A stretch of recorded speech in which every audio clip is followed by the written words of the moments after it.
This beast is my 2019 Range Rover Sport Autobiography dynamic model. It is supercharged with a V8, and I wanted to drive this car for a little while before filming the YouTube review on it, just so I could get to, use the car, get to know the car, and be out of that honeymoon phase that people have with a car. I know I kind of get like that the first week. I think it's the best car on the road. And then after a few months, I learned some of the things I don't like about the car. And so I wanted to wait till that moment came so I can actually make a pretty honest review of this car. Now, as you guys know, if you followed my channel, and definitely please subscribe if you don't, I did trade in my 2014 Range Rover Sport after driving that car for 7+ years.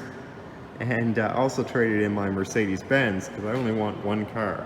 And now I have the beast of a car. So let's take a look at this a little bit in depth here. I definitely love the wheels. I love that everything on this is blacked out. I even like the color. I had white for so long, and before that I had a black Range Rover, and before that one I had the full size in blue. So this was kind of a change, and of course my 2023, when it finally gets here to Canada, is in black on black. So I thought this would be a cool color in the internship in between them to get it in gray. So the interior is absolutely astonishing. The second I got into it, I was like, okay, this is not anything close to my 2014 Range Rover Sport that I had. Everything in here is in carbon fiber. I know the lighting's a little bit bad in my garage. This is a side pouch in here, which is really handy for sunglasses and stuff. Huge pouch down here for water bottles and even the hand grip there. These seats are crazy adjustable. You will spend all day trying to find a good place for your seating. Headrest is also adjustable up here. So it does kind of fold out like the Mercedes does, which is a nice touch.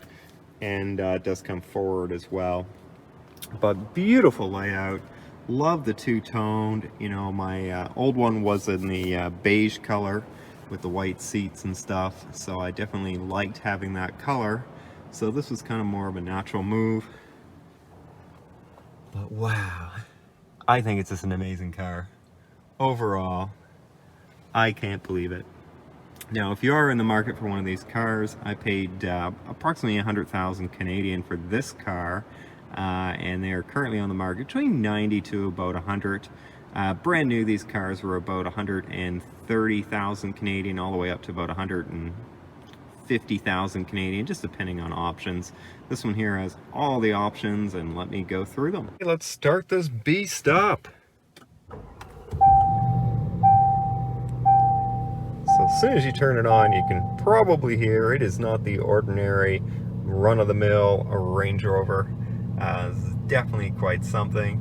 There is a heads-up display here as well to tell you what gear you're in, the speed limit, speed and navigation tips can come up here. Now this does have the interior lighting package as well, which is quite something, and you can go through and change quite a few different colors on your ambient lighting. Red and blue are kind of my favorite ones. They definitely show up nice in the footwell, in the rest down there, and even in the back it's lit up in with the red. So it definitely looks good. All the other colors I don't mind, but definitely blue is probably my favorite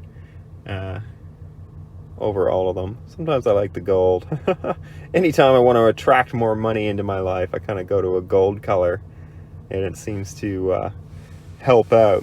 I do love that they have all this done here. I thought that was a really good option to get. It just contrasts everything with that. So yeah, kind of going through these features. These are your drive modes. They used to be on a little wheel here, and you used to kind of turn the wheel onto what driving position you wanted.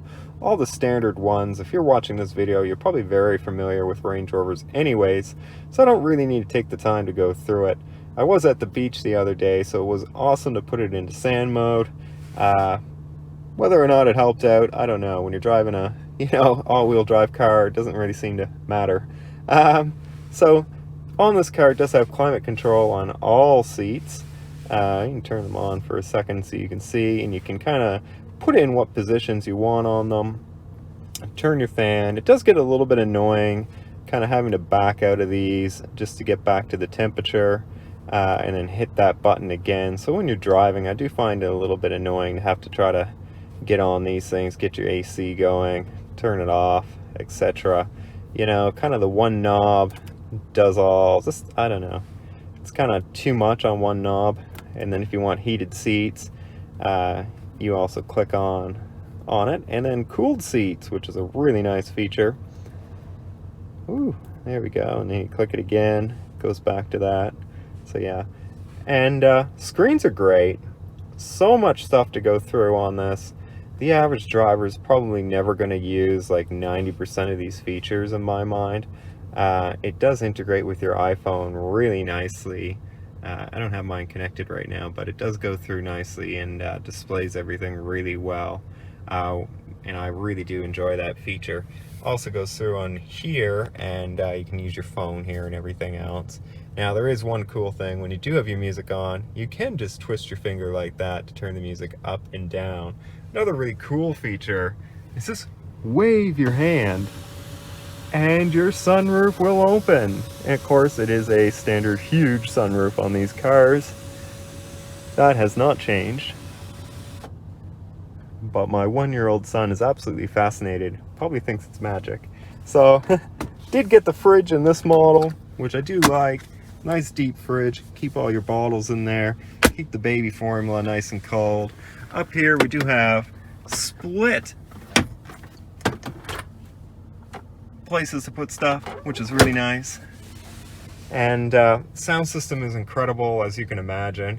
You know, everything on this car, it just screams well built, and they sunk the money into it to do it. You know, beautiful leather kind of wrapped everywhere. You know, even the screen here is adjustable if you wanted to adjust it, kind of the angle on it. And you can watch Netflix on there as well. There's a place down here for your SIM card if you did want Wi-Fi in your car. Raise and lower your car, same spot as it used to be, which is great. Low hill ascent and all that stuff.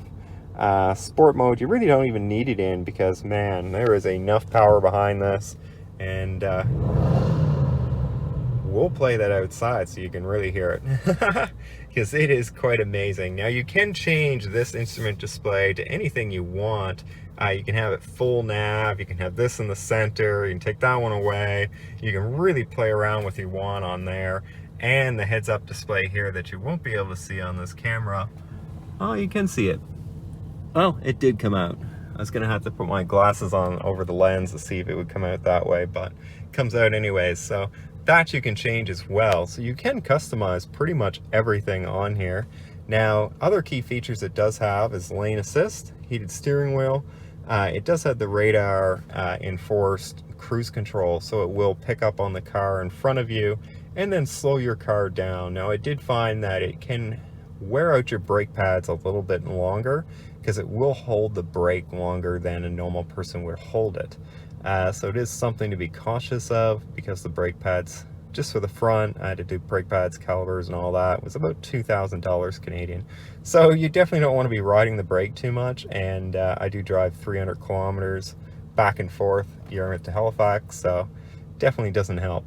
So over here it does have the blind spot monitoring on there. And even when you open up the door, it will tell you kind of if there's a car there, which is good to know. Memory seats, of course, like all of this stuff, you know, is pretty standard on luxury cars. The things that aren't standard are the horsepower and how high up you are. I mean, this is just an unbelievable car.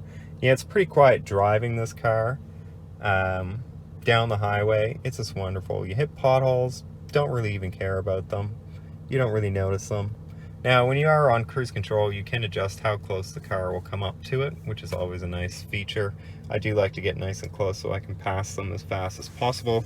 Standard kind of cup holders and change. You can slide this open. There is a USB port down here too to charge your phone if you wanted to bring your cord up that way, which really is good. Now let me show you the back seat. So these are the back seats of the Range Rover.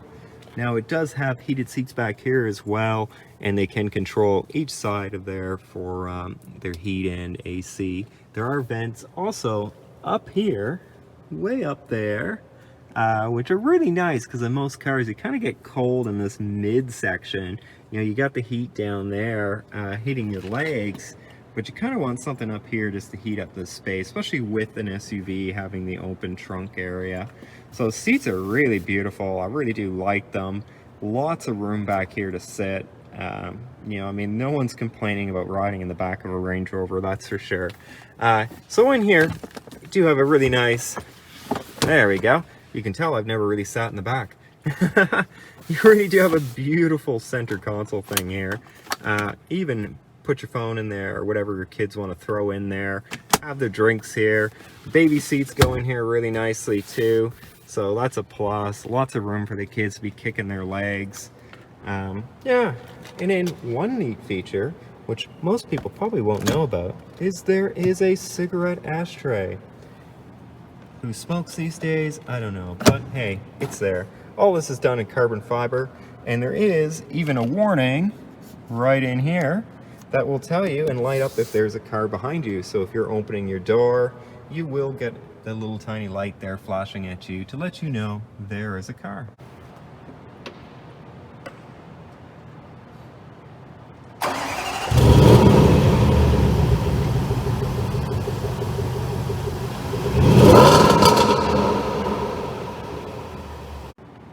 So on this Range Rover, there are soft closing doors, which is a really nice touch. I really don't think it's something that I would pay extra money for, to be honest with you. I don't mind just shutting my door, but you know, I guess why not if you want to get every single option possible. And there is a display light there. Another cool feature is with the trunk, you can kick your leg, just like the Fords, and it opens. Magic.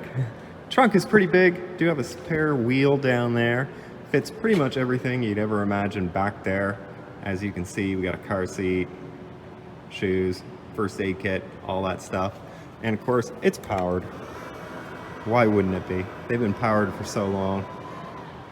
Camera on this car works incredible. I'll show you here in a second. And yeah, overall, I've been so happy with this truck. Pretty happy with the thing. You know, I can't picture a better car to buy. Obviously, I've bought quite a few of these Range Rovers in the past, and we'll keep doing it. So let's test out that rear view camera. We'll start her up again. Hear that incredible engine. And I was driving on economy mode. We are with a V8 5-liter engine. It has 518 horsepower in this thing, about 470 pounds of torque. So she is a fast car, that's for sure. So rear view camera, just like all the cool cars these days, I mean, you can do all your cameras here in your bird eye view. Let's go into park and use whatever camera you want. Forward facing, side cameras, you name it, it's there. 360, I can kind of navigate my parking lot on it, see we can drive on it, and yeah, it's pretty incredible. I mean, anything you could ever imagine is pretty much in this car. Even if you wanted to change your background displays, that you can do as well. And when you buy these cars, you'll probably spend a few hours just going through all of this stuff. I mean, it is just incredible the amount of stuff that is on here. Even to find it after you found it the first time, you know, it's almost a game if you want. Where did that button go? You know? But yes, on here we go.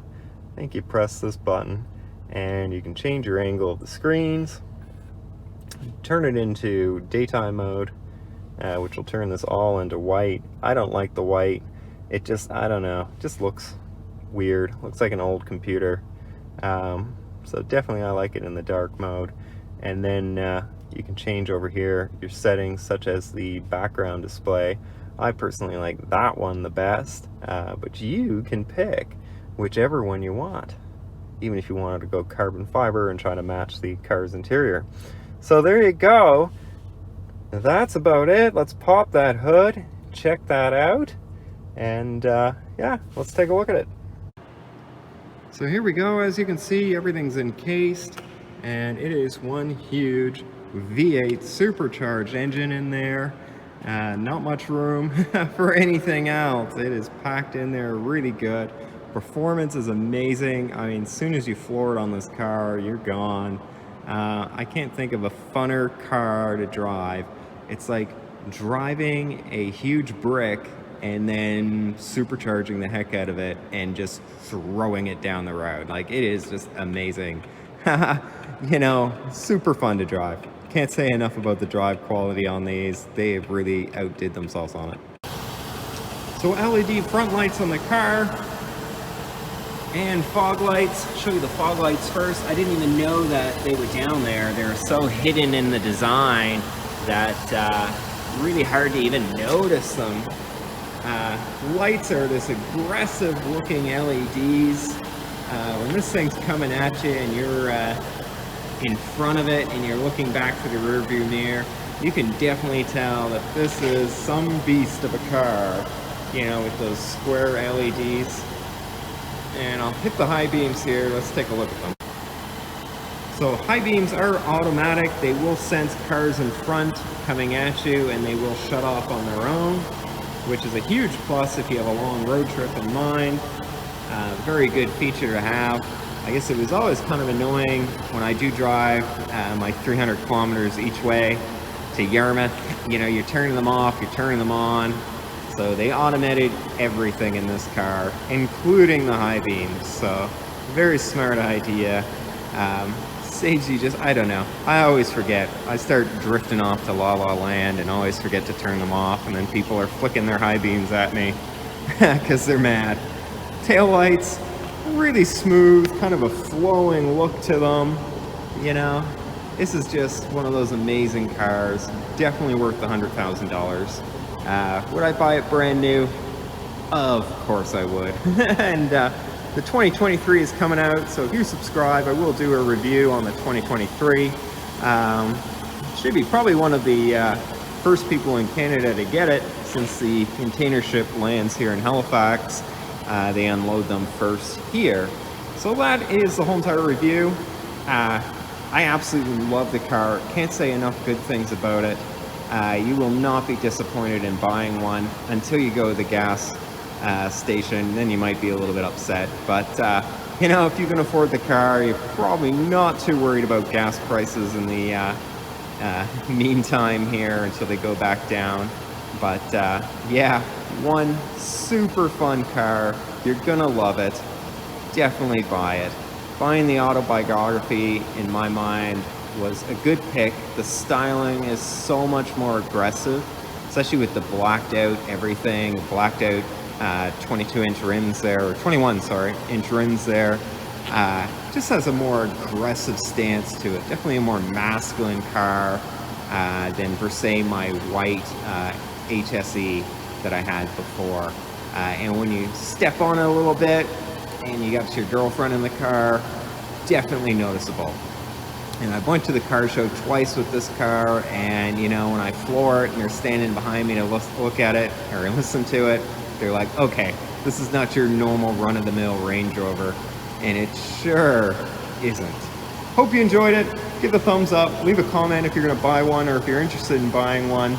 I think it's a great idea. I totally think you should do it.